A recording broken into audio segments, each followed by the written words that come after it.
Hello everybody, welcome to Refraction by Universe Zero Games. This game was asked to be played by the developer, and I'm more than happy to oblige. This game is not quite out yet. It comes out on the 28th of August, so a couple weeks now. Well, not quite, about 2 weeks. About 2 weeks. So let's check the preferences. Okay. I guess they're fine as is. Let's just start. This is an advanced copy. The brightest beams of worlds unbounded.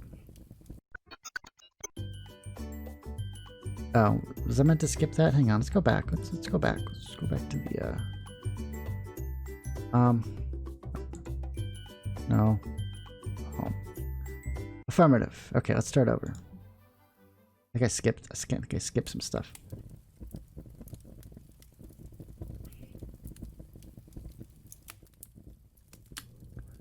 Ricochet before my view. And yet, what's that?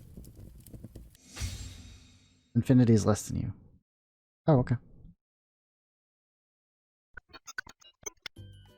Oh, okay, we barely skipped anything. Okay. So it's just a little poem, kinda, sorta. By the time I get to the beach, it's already crowded with dozens of other students. Seems like everyone has decided to celebrate Golden Week here, and why not Golden Week, Golden Sands? It's the perfect combination. How could you not? I feel like a jerk as I step gingerly between the laid out blankets of the other groups, looking like a loner as I travel by myself. Hi, Raccoon. Hello. I look up with visible relief as Yu-chan calls out my name, waving me over to my group's corner of the beach. I'm able to get a good look at her as I weave through the crowd. It's so strange. Even though I've been neighbors with her my entire life, I've never seen her in a swimsuit before. She hugs me tightly as I approach. Oh dear. You made it! I was beginning to worry that you'd gotten lost. I try to control my thoughts as I feel her body pressed up against mine. There's only a thin layer of fabric separating us. My god. Come on, you know better. How many times did I have to come and rescue you when we were kids and you got lost in the woods? I guess you're right. It's really embarrassing that you'd say something like that out loud, though. Boy, lay off, Haruko, stop teasing Yu-chan so much. I turn to see Mio's characteristically sour expression. She always jumps at the chance to tell me off for something. Luckily, I have a secret weapon at my disposal. Hey there, Mio-chan, that swimsuit looks good on you. What? Why would you say something like that, you jerk, you pervert? It's not like I like you or anything. Okay, wow, tsundere much. Ugh, you never change, Harakun. Please tell me you at least started your reading assignment before you came here. Ugh, why would I start my homework on the first day of vacation? Everyone else is having fun. I figured as much. You're never gonna get your grades if you don't put in the effort. Why else did you ask me to tutor you?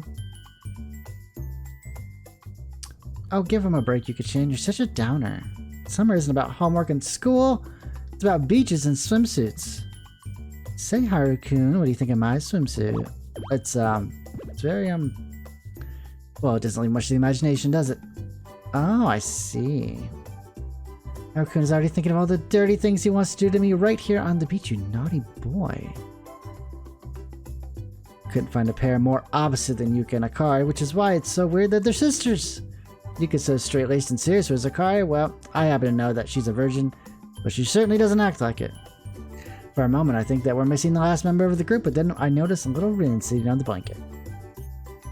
Her face, as always, is buried in one of her fantasy novels. I walk over to her and tap her forehead, causing her to lift her gaze in a sort of blank stare. Huh? Rin-chan, I'm here now. Oh, hello, Haru-san. I am glad that your vector of arrival was not skewed. Then her nose goes right back into that book. Well, you can't say I didn't try. Oh, I know what we should do. Haru-kun should decide which one of us has the best swimsuit. What? I don't care what Haru thinks of my swimsuit, and I don't want him looking at our bodies like some kind of pervert. Oh, come on, Mio. I think it could be fun. Yeah, which swimsuit do you think is the best? I guess a small competition wouldn't hurt. Even Rin looks to me seeming to be curious about my choice. Alright, Haru-kun, tell us, who do you think is the best swimsuit?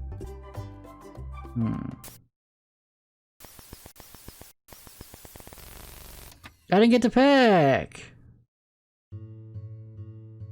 Okay, I think that's plenty. What? Oh, come on, you barely even played for 2 minutes. You didn't even make your first choice. Does it suddenly get interesting once you picked out which character you think is the hottest? And what's with those girls' personalities anyway? My god, they're cardboard cutouts. Oh, those are the personalities you see in every dating simulator. Well, yeah. But you gotta spice it up a little bit. It's not interesting. Sure, you can make someone a tsundere, but don't be so blatant about it. Girl next door, tsundere, the responsible one, the hypersexual one. Oh, and the last girl's a combo of the lolly and socially lacking tropes. Although they did program her in too tall. I was gonna say, she was pretty tall. If every one of those games is the same character types, then why does anyone ever play more than one? That's the point! Flowers on the Sidewalk is a perfect example of the genre's worst of the worst! It's so deliciously awful, isn't it? I roll my eyes, turning toward our other companion. Don't look at me, I told you not to take her up on it. I guess I'll never learn, huh? June just stands there with a big grin on her face as she starts to unplug the tangle of cables connecting the VR headset to her laptop. Well, I was gonna pull the plug on y'all anyway, it's already 20 after. Shit, really? I must have been there longer than I thought. I quickly pull my backpack closer and unzip the top, check and make sure that I packed all my notebooks before slinging it over my shoulder. We're gonna be a couple minutes late to class, so what? I thought the whole point of graduating high school was so that we couldn't be marked tardy anymore. You already forgot, didn't you? It's Wednesday. We're starting that new unit. Paul wanted to make sure we didn't miss any of it. Oh yeah, the one on Christianity. What's the deal with that anyway, Paul? Shouldn't you already know all that stuff? Just because I'm Christian doesn't mean that I know everything about my religion's history, and I'm curious to see how Professor King handles the parts that I already know. It's kinda dubious to me. This is a religious school? I mean, we're talking about things that happened thousands of years ago. Who can really say what the history really is? Wasn't it you who was lecturing me just a few days ago about how important it is to know Greek mythology to fully appreciate that comic book storyline? It's totally different. Comic books are fictional. That's like knowing World War II to appreciate the storyline where Superman kills Hitler. I mean, you can appreciate it a little more, I guess, but... Besides, I didn't say that you needed mythology to appreciate it. I said you needed mythology to enjoy how much the writers screwed it up. I've got an idea. Just think of the Bible as fanfiction, and then whenever the professor says that something in it is historically inaccurate, you can have fun hating how wrong it is. Very funny, Jackie. June sticks her tongue out at me and giggles, still fiddling with fitting all the different chords in her knapsack. I nod toward the Humanities building. Shall we head over then, Paul?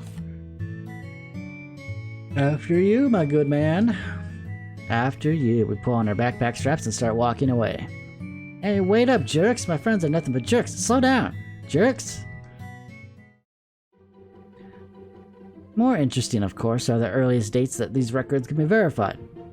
I purse my lips and pretend like I'm itching my nose, doing my best to hide the yawn that I couldn't suppress. I look down at my notebook. There's a very neat unit, Christianity, labeled on the top, followed by a few straight-laced lines of dates and people. Then the lines start getting shorter and sloppier all the way down to where my pencil slipped out of my fingers and made a curved squiggly mark at the side of my paper. When we compare this idea to the one presented by the opposing faction, however, we see a different story being presented. I'm a good student. I promise I wouldn't have made it this far into college if I weren't. Professor King just has the right combination of pitch and tone in his voice that makes whatever he says turn into a soft white noise by the time it reaches your ear. He could probably be describing how well we'd all won $1 million in the lottery, and I'd have the same attention span. I look to my left where Paul perches in a seat, his pen flashing across the page from line to line, his eyes never breaking from the lecture as he writes. I never figured out how he manages to do all that without smudging the ink. Well, of course Paul would be interested in June and I. Of course Paul would be interested. June and I both took his Intro to World Religions class to fulfill a general education requirement in our majors, but not him. Although he's just a year older than us, this is Paul's first semester at Big Lake University, and this class is just the first in a long line towards getting his comparative religions degree. From the day we'd met, the day we'd been assigned as project partners, that had always felt a little weird, like a weird fit to me. Paul is from the south of the US, as his accent clearly indicates. Clearly. And his family is apparently very religious. You know, the south is very religious. It's called the Bible Belt, after all, for a reason. He's pretty devout as well from what I can tell, but he doesn't fit the stereotype that I've always had in my head. For one thing, he has a serious fascination with all sorts of religions, to the point that a passerby might mistake him for a Hindu or a Muslim as he talks about the belief systems and yada yada. I skipped all that, I'm sorry. I turned my eyes to the right, not surprising to see June doodling something in her notebook, paying about as much attention as I am. She'd have her laptop out and be surfing the internet. Professor King had specifically forbidden her from using it after an unfortunate incident. June had been assigned as the third member of our group, so I've known her about as long as I've known Paul. Like me, she also has no interest in this class, only taking it to pass a requirement, keeping her from finishing her major in engineering. Well, it's not like she's super into that either. She told me early on that she doesn't really have a passion for that kind of stuff. Why she's taken it, I do not know. She's just naturally good with numbers and wanted a job that provided with a reliable income. I mean, I guess. No, if she'd been able to get away with it, she would have majored in something like pop culture appreciation. Well, maybe depreciation is a better word for it. If there's one thing that June enjoys more than loving a good comic book, it's having fun hating a bad one. She does that with all sorts of genres, but comics are her favorite to love being hateful toward. It was a real stroke of luck to get paired up with these two, and not just because Paul's expertise makes all the assignments a snap to complete either. Even though I've met plenty of people in the journalism department at Big Lake University, I never really connected much with any of them. 3 years of feeling vaguely lonely, and now suddenly fate has given me two people who I've enjoyed getting to know. Not really sure whether that's going to last beyond the end of the semester, but I'm hopeful. The scratching of desk surfaces being slid away jolts me from my reverie, and I finally notice that the relaxing drone of Professor King's voice has disappeared. I quickly pack my notebook away and follow my friends out of the classroom, hoping that they didn't see me daydreaming like an idiot.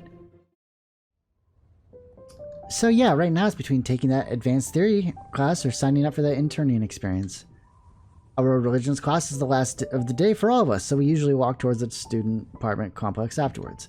June always seems to have a way of coming up with something interesting to fill the silence. Sounds like an important choice to make. I mean, not really. That's kind of what I told my advisor, but I'm probably going to end up taking that internship.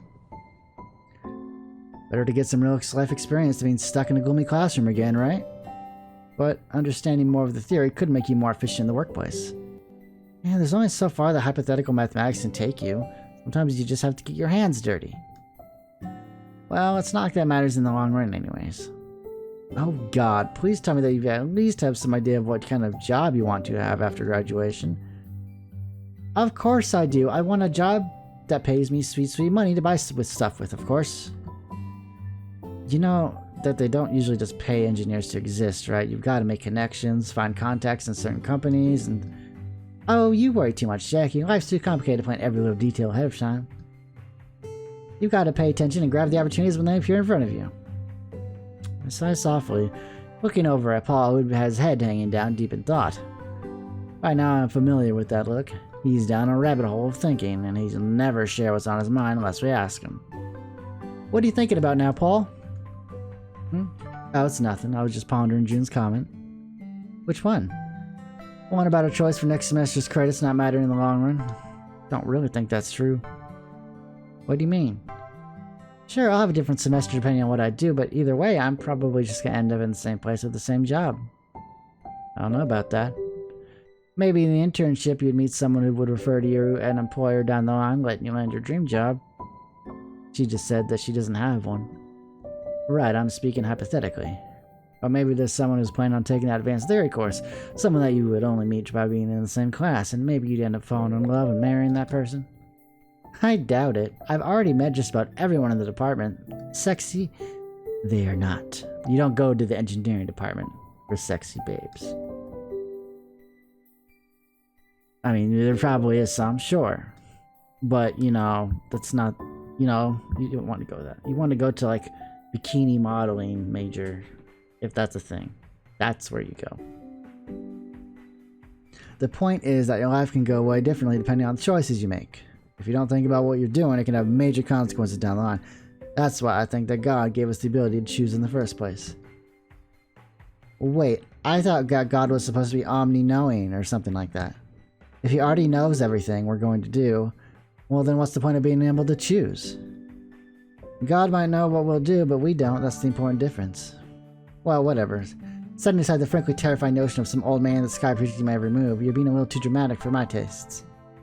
The importance of every little decision is just a lazy narrative tool used by writers who want to give their characters' motives a little more oomph. It's stupid to try and apply that device to real life. Wow, June, tell us how you really feel. At least my opinions are fun to listen to, unlike some people's. Excluding present company, of course. But I am curious, Jackie. What do you think? Which one of us do you agree with more? Paul, the small choices we can make a big difference in all our lives. Or June, the small choices usually don't affect the most important things we experience. I'm going with Paul. The small choices may not affect things, it blinds us to the bigger picture. Sure, some small choices don't matter in the long run, but some do. And sometimes, we don't get to the big decisions until we can see what the small decisions have done for us along the way. Apparently pleased, June, of course, speaks right up. Really, Jackie? I thought you'd be more practical than that. I mean, think about where you are right now. Even if you decided not to come to BLU, you probably would have gone to some other university somewhere else, and you'd still be studying journalism. In 10 years, you'll probably be working at the same place no matter where you studied. Your university training isn't going to change your career aspirations or what your eventual goals are. I still think that small choices can have big impacts. You're right, small choices aren't as important as I thought. I still think they can have big impacts. Well, I guess there's no convincing you two. I'll just have to be right on my own. You ass. I playfully nudged June with my elbow. We only have to walk a few more steps before June manages to fill the void in our conversation. Oh yeah, did you guys hear the latest on the scandal? I don't like to follow gossip like that, June. Well, you're gonna be following it now. Apparently another girl's filing a claim against President Tyler. President Tyler? The President Tyler? I went softly, looking down at my feet. All the seediest parts of the campus are talking about it. The Big Lake University sex scandal. A lot of them these days. Girl had come forward last year claiming that she'd been manipulated by the president of the university into providing them sexual favors. After a lengthy investigation, the university had concluded that President Tyler was innocent, and that the girl had invented her story in order to extort money from the school. Oh dear. A second girl is now coming forward with a similar story. Interesting. Are you referring to that story that happened on campus last year? I only read about it in the papers, but wasn't the president's name cleared? Yeah, although there are a few stragglers who are pretty vocal about the scandal just being hushed up. They're probably getting riled up about having another chance to bring Tyler down. Most people seem to think it's just a copycat scammer, though. What have you been hearing amongst the reporters, Jackie? Me? Oh, well, I noticed that we've reached a split in the path, and I take the opportunity. Actually, guys, I'm gonna head out this way. I want to drop by the store before I get home. Out of groceries, then? No, actually, I decided I wanted to try something different with my hair. Ooh, you should do something terrible with it and then say it's ironic. Maybe dye your hair some ridiculous shade as one of those girls you saw on the flowers on the sidewalk. I don't even think some of those colors exist in real life. Did they just go to town on their heads with a paintbrush or something? June's laugh bounces off the nearby buildings as I peel away from the other two and head in a different direction. Ever since I'd risen high enough in the academic pecking order to qualify for my own private bedroom, I don't think anyone's really been in here to see it. And that's probably a good thing. If I did have an unexpected guest, I'd probably just spout off the tired phrase about knowing where everything was and having my own system. The truth, of course, is that I'd never bother to take the time cleaning the place, and I always have to spend at least 10 minutes to find something I don't use every day. Still, I enjoy being here. There's something about a mess that you've created yourself that really endears you to it. I sigh as I gaze at myself in the mirror, brushing some of my hair back behind my ear. I pick up the 2 dye boxes and move into the bathroom. Been a while since I've done anything like this, not since high school probably. But things are really starting to come together now. All the pieces lining up in their places. Maybe I just want to do something to prove myself that I'm in there, lining up with them. Ready for action. Not that hair dye will actually help in the coming battle. You know what? It can, though. You ever put on like some new clothes or something, and you try a new hairstyle, and then you feel a little better about yourself? You feel more confident or what have you, or sexy or whatever. There's nothing wrong with that. It definitely can help in some way. If June were here, I'm sure I'd be facing down the prospects of every strand of my hair being dyed in an insane shade. But I don't need to go crazy here. Just a streak of color in the front will be more than enough. I looked down at the 2 options I'd finalized on in the store. Now, which one should I try? What? What is this? What's going on? I blink a few times and rub my eyes, but the odd haze around the edges of my vision don't go away. And I can swear that I hear some sort of faraway music tickling my ears. What the hell is this? Trying not to panic, I take a few deep breaths. Think, damn it. This happened when I was just about to make a decision, so maybe I'll stop hallucinating if I choose something. Red or blue? Red. Is that it? Oh, wait, no, it's just a strand. Let me go back. Blue. I like the blue. We're going blue. The hallucination seems to have faded away now, but what the hell was that anyway? I've never experienced anything like that before in my life. Is the pressure starting to get to me? Maybe I need to focus on getting a little more sleep at night. I wander back into my room and look around, searching for anything out of the ordinary. The knock at my door is quiet and polite, but it still causes me to gasp and jump a bit in my chair. Jesus! Miss Shields, I seem to have prepared too much food again. Any chance you'd like some of the leftovers? No, Ivana, not tonight. I've got somewhere I need to be, but thank you. Place a hand on my heart, taking a few deep breaths, then glanced at my phone. I don't have time to be confused right now. Tonight's meeting is too important to be late to. After checking to make sure that the dye is dried, I grab my writing bag and head out the door. I'm typically one of the first people to make it here, but the dye job and the weird experience I had in my apartment have delayed me. Oh, there you are, Dr. Jacqueline. I was starting to worry. No need to worry, Sanchez, and it's Jackie, remember? Ah, right, yes. Sorry, Jackie. And you might as well use Shields while you're at it. Reporters usually stick to last names only. Oh man, really? I'm super sorry, Shields. I guess I haven't taken that class yet. Oh, leave the poor boy alone, Jackie. You really shouldn't take advantage of him like that. Sorry, you're right. I'm just teasing, Mitch. You can call me Jackie. Oh. Guess you got me again. I grin, setting my bag on a nearby table and taking a seat. I really should be acting my age, but I almost can't help it. Despite being in his second year of college, this Latinx student always draws out the older sister in me. What? Latinx? What the hell does that mean? Alright. Maybe I'm just projecting all the teasing that I could have used on my siblings, if I had any, when I was growing up. So did I miss anything? Nah, we were just about shooting shit for a bit. Not really the one you're supposed to be asking though, right? I went softly, turning my head down toward the end of the table. A guy is sitting there, head bowed with his number 2 yellow pencil moving across the big sheet of white paper he's staring at. It's hard to comprehend how easy it is to miss him as your eyes move around the room. It's not like he's camouflaged or anything like that. He just seems to have an aura that makes your brain toss out the information about him, sort of like seeing a chair or a window that you've seen a million times before. Can't even remember his name. Pete or Steve or something. Hey, do you have any notes for me? He just looks at me with a faraway stare, shakes his head, then returns to his note-taking. He may look unfocused, but he's probably the best organizer and note-taker in the department. That's probably why most people just refer to him as the secretary. He's never seemed to mind the moniker. By the way, I love the dye job. Not overly ostentatious, but a very nice highlight to the rest of your complexion. Oh, why thank you, good sir. I worked hard on it. Yeah, that's right. What Gus said. It looks really nice. Aw, you guys are too sweet. It's just something I did on the spur of the moment, you know. Anyways, I think it's time to get down to business. Yes, of course. The 4 of us gather around the table, a chill seeming to pass through the air as we pull out our materials. Despite any differences we might have, we're all here for the same reason. We're journalist students on the trail of something big. Mitch, what have you been hearing in the community? Anything at all? Kid jumps as I've been calling him in class. Oh, yes, it's about as we predicted.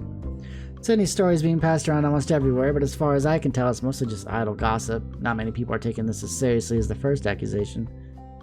And figures, everyone backs the rich man in power, like usual.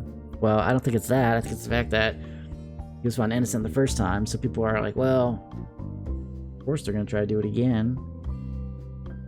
Not that he didn't do anything.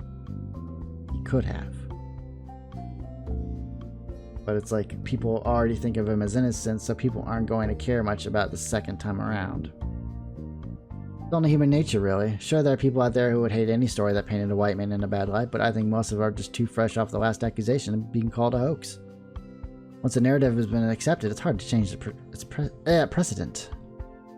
But it wasn't a hoax. You know that. Betty Fuse is black. Oh, she was blackmailed?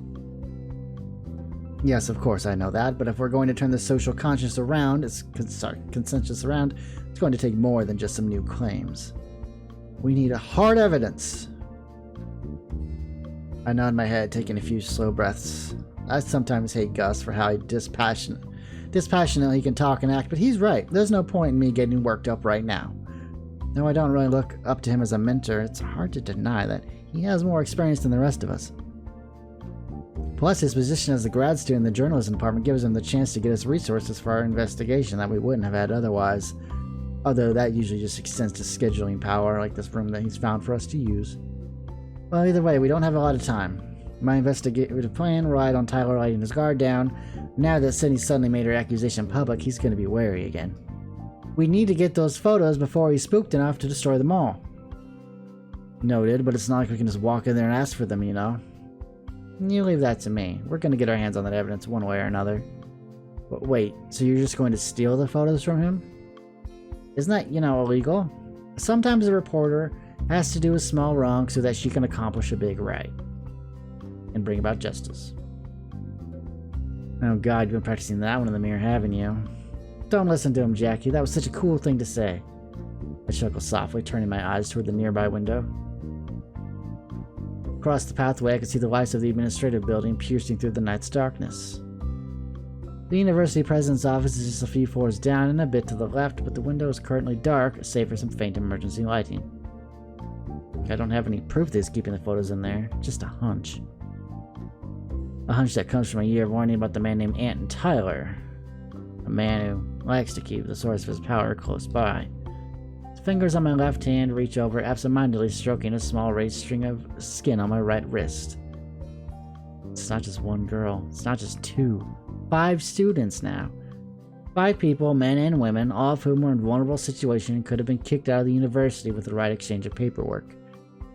Tyler had called them each into his office, threatened them with his authority if they didn't keep quiet and do what he said, and made them perform sexual acts which he took pictures of. He's a sneaky bastard, and he's already managed to convince the world he's innocent, but not me. Okay, if you're in a position of power and you do something like that, don't take photographs. That's just asking to get caught. I've talked to Vic. Not that I condone it or anything, but it's like, come on. You think a person who has his position would be a little more intelligent about the whole thing. I've talked to the victims. I know what he did, and I'm not about to let this story slip out of my grasp like sand through my fingers. I'm a reporter, and it's my job to get the truth out in the open so that justice can come about. And I will get that justice. Whatever it takes. The rest of the meeting is just logistical. We talk about what each of us can do in preparation, and I promise them that I'll have an action plan soon. Now I just have to come up with one, which is actually the hard part. I sit up, turning my overheated pillow over to the school side before laying down again. I'm exhausted as usual. Keeping up with the college courses is hard enough as it is. Spearheading a secret investigation to the president of my own university takes a lot of energy and concentration, most of which I already can't spare. Oh, sometimes I wish I could talk to other people beside my reporting team about this. Someone like June. June always speaks her mind, frankly, and without fear. She's the kind of person who wouldn't feel awkward about just marching up to President Tyler and confronting him in front of the entire school. It'd be tactless, sure, but it would also be refreshingly brave. But I can't tell either of my friends. Not yet. I've still only known them for a few months, and my team needs to minimize the chances that Tyler will catch on to our investigative scheme. Maybe once all of this is over, I can talk to them about what I've been doing. And how sorry I am for leaving them out of it. I guess I'm still getting used to having close friends is all. The cool cushion around my head is enough to bring my fatigue to the surface. I close my eyes, expecting to find the normally uneventful embrace of sleep. But the feeling of particles rushing around my body causes me to reopen my eyes again and then open them wider. What the hell? I've got to be dreaming. This is far too flashy to be my bedroom. I feel like I've dived into a sci-fi movie string just as the heroes hit the warp drive. Nothing around me has any sort of meaning or interpretation for me. All I know is that it feels like I'm traveling very, very fast through an unknown landscape.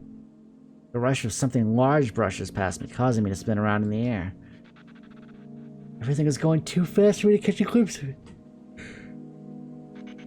Just when I'm starting to worry that this is one of those dreams that you can't wake up yourself out of, my velocity seems to diminish and the lights around me get brighter before fading away, leaving me again unaware in the darkness of sleep.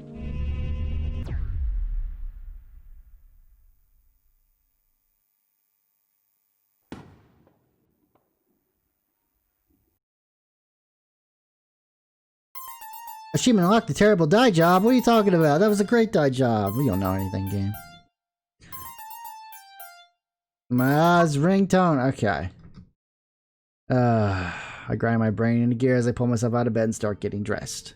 Let's see. Yes, I've only got morning classes today. Even though we don't have our shared credit on Tuesday and Thursday, June, Paul, and I have gotten into the habit of getting together anyway. Theoretically, a chance for us to study and go over whatever group projects we're supposed to be working on, but we're typically spent the time chatting and hanging out. It's not like the class is that difficult. I scratch my head a bit, yawning and stretching my arms behind my back. I don't really know why, but I feel a bit off right now, like an essay with its paragraph switched around. Maybe it's because of that crazy dream I had last night. The sensation of flying through an alien airspace is so vivid that it makes my skin prickle. I don't remember ever having a dream quite like that before. Maybe the stress from President Tyler's story is getting to me. I check my phone again, softly cursing under my breath as I see the time I've wasted just standing around. I quickly dart into the bathroom to get started on my routine. With my classes done, I'm the first one to make it to our dedicated meeting spot. Setting my bag on the ground, I plop my butt onto the bench next to the fountain and sigh, glancing around idly.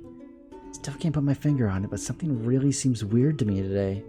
The thing that bothers me the most about it is the sense that no one else seems to notice it but me.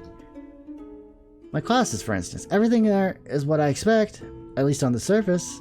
My professors are giving the same lectures, all my classmates are the same and sitting in the same seats, and the rooms look exactly the same as they did yesterday. And yet, I could have sworn that the girl sitting in front of me has had a yellow knapsack all semester, but today it looked more orange than anything else. The graffiti that I usually saw on my desk before settling down my notebook has been wiped clean before I got there. And I'm sure that the topic of the discussion in modern journalism was one we went over last week, but no one else seemed upset that we were basically doing a rerun. I sigh again, rubbing my temples. Who knows, maybe I'm just overreacting. Waking up on the wrong side of the bed had made me feel out of place, and now I'm just oversensitive to things lining up with the confusion I'm feeling. How many times have I heard one of my teachers caution us against reporting with expectations? If you didn't commit to being unbiased from the start, you subconsciously infuse your writing with a preference for one argument over another. Although that isn't necessarily always a bad thing, an image of President Tyler's face pops in my head, and I frown a bit. Thankfully, a much more pleasant looking face pops in to distract me. Hey, Jacqueline. Why the gum look? You look like you just walked out of a bad Shyamalan film. Was there a good Shyamalan film? Or I guess maybe a good Shyamalan film? As usual, I honestly have no idea what you're talking about. You really should try talking about things that you hate. There's nothing quite so cathartic as complaining about fictional universes you don't have to live in. Anyway, notice anything different about me? Paint your nails? Or your hair? Your eyes are green? No? Oh, come on, Jacqueline. That was an easy one. I haven't changed my color context since I met you. I give up. You're completely hopeless at details, aren't you? It's my hair. I got it cut yesterday after class, remember? Ah. Yes, that's right. Actually, you mentioned that yesterday, and I've been just too focused on other things to pay attention. But her hair looks exactly the same. How am I supposed to notice something like that? Besides, I've been so sure that her eyes been blue before now. Is there something wrong with my vision all of a sudden? Were her eyes blue? I'll have to go back and watch the footage. Maybe it's my memory that's going. The appearance of our third group member is thankfully enough to dispel my worried thoughts. Well, for about a second anyway, then they shoot right back up again. I seem to get here later than the two of you. That's because you have a walking speed of a penguin carrying a bag of rocks. You even get out of class earlier than us. Down south, you learn to converse your energy until you really need it. The sun's too hot to do otherwise. This is just too much. It's such an obvious change from yesterday, but June doesn't even bat an eyelash at the fact that Paul isn't wearing his glasses. I mean, they're not exactly a subtle facial feature. I'm sure that I'm not misremembering. Jacqueline, everything okay? You look a bit pale. She's been kind of weird ever since I got here. She didn't even notice my new haircut. My mind's already gone and around the track and onto the second lap of the race. All day, I've been seeing things that just didn't make sense to me, or dollars. Nothing major, just little things here and there, but seeing my best friend looking different without any acknowledgement is just too much for me. I close my eyes, thinking back on all the small changes I've noticed. The simplest explanation, of course, is that my mind is playing tricks on me. Either my eyes are seeing things that aren't there, or my brain is remembering things that are not true. With no one else corroborating my information, that's the most logical course of reasoning, right? Shit. I don't care that it's logical, even though I know that every legitimately insane person thinks this. I can't help but thinking that I'm not crazy.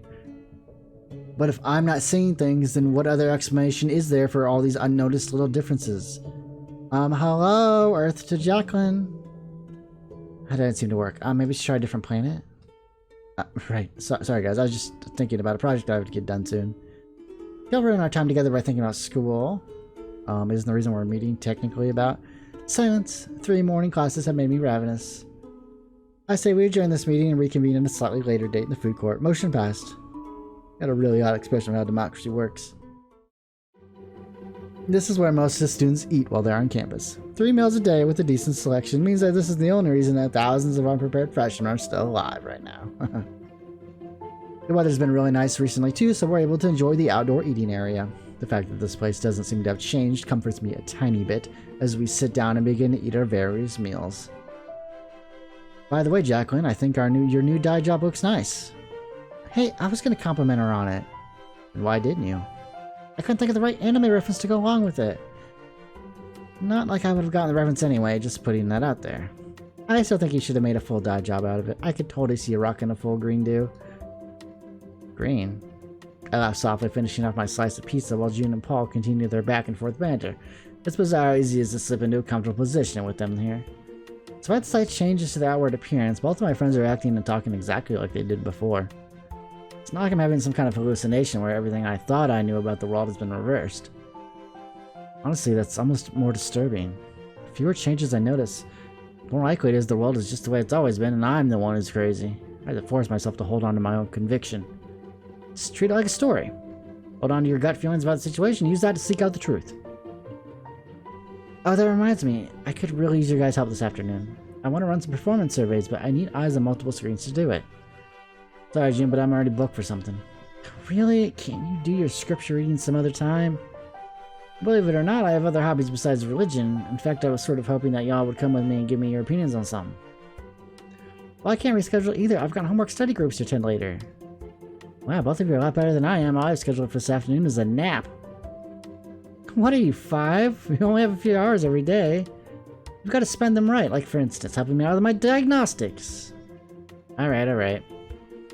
But I can't exactly help you both out, so... I blinked several times and rubbed my eyes. It's happening again! It's the same weird atmosphere that I saw last night. Could this have something to do with all the strange little changes in my world? The only connection I can think of is that they both make me feel like something's wrong with my brain. I glanced over towards Paul and June, only to notice them staring sightlessly at me, unmoving. In fact, the entire food court, which had been bustling with both noise and movement, has gone completely still, like a 3-dimensional snapshot of a moment in time. This can't just be in my mind, can it? I'm tempted by the idea of walking around this frozen landscape, but my own confusion keeps me rooted to my seat. Nothing is changing. Nothing is moving. What am I supposed to do now? Yesterday I had stopped when I made a decision about my hair. Maybe I have to finish the decision I was just making now. And so I do. But I'm not going to make this decision. I'm going to let you guys make this decision when you play the game yourself on the 28th. I hope you enjoyed Refraction. It's a really interesting game. I love games that kind of question the choices we make in these games and everything like that. That's really neat. Kind of like a really cool meta thing. So I will have all the links below, all the descriptions available. I'll have the link to the Steam store page. You can wishlist it, so when it comes out, you can snap it right up. I don't know how much it's going to cost, so please forgive me. I don't have that information. I don't think it'll be very expensive. But this has been Refraction. I'll see you next time. And as always, have a good day.